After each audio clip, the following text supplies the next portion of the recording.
so wise. Imagine it's dinner time at your house and your whole family is making its way to the dinner table. And when you all get there, you're stunned to see a guest you didn't expect. It's Jesus sitting at the head of the table. Suddenly, the atmosphere in the room changes.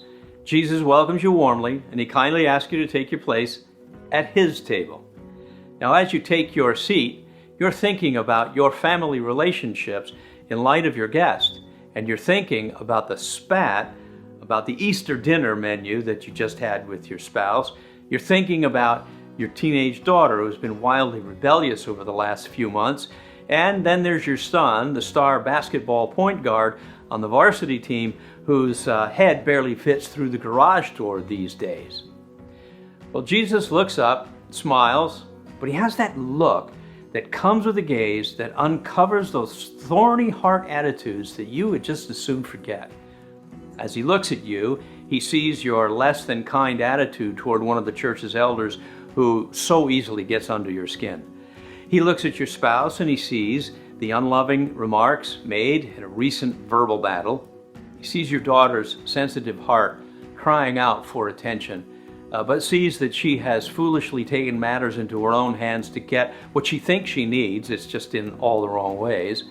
And then he sees the pride of your son. And he puts a memo on his to-do list to help your son understand that the gift that he has as a star point guard is from the Lord's hand. Now, Jesus tells you why he's there: to talk about proper manners for enjoying friendship at the Lord's table. So the master teacher begins with some questions, forcing you to think just a little bit. His first question is easy. He asks, tell me what you think about why we celebrate the Lord's table in your church. Now, Dad knows the answer to this because it's carved right there in the edge of the table on which the elements are placed by the deacons. He says, we do this in remembrance of you. Very well said Jesus. So, what is it about me that you are remembering? Now, your wife has got this one. She says your death, which is symbolized by the bread and the plastic cup of Welch's grape juice. Perfect, says the master teacher. Now, here's the all-important question. What do you think I mean by inviting you to my table in a worthy manner? However, everyone looks to Dad for this answer because no one is really sure how to answer this one. Saving the family from some embarrassment, Jesus says, tell me, what did I do to accomplish something for you by my death? And to your surprise, your son, not known for paying attention during the worship service, he says, the church, your bride. You saved a bunch of people for yourself, and it's called the church.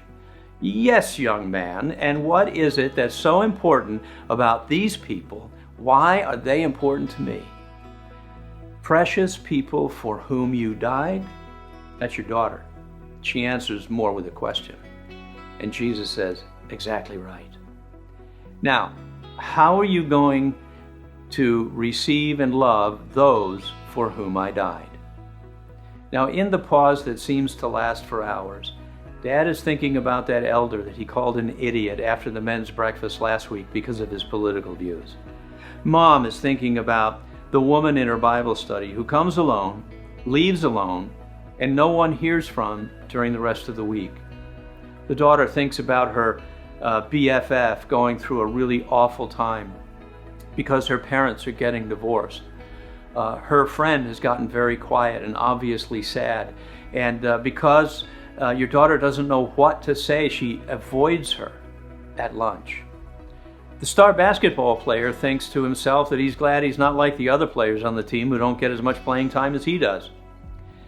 So Jesus, having seen and having heard it all, asks, if I invited the people you were just thinking about to come to my table, would you be comfortable with them here?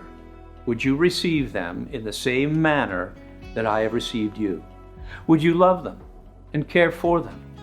Because they are precious to me, and they've received the same grace that you received.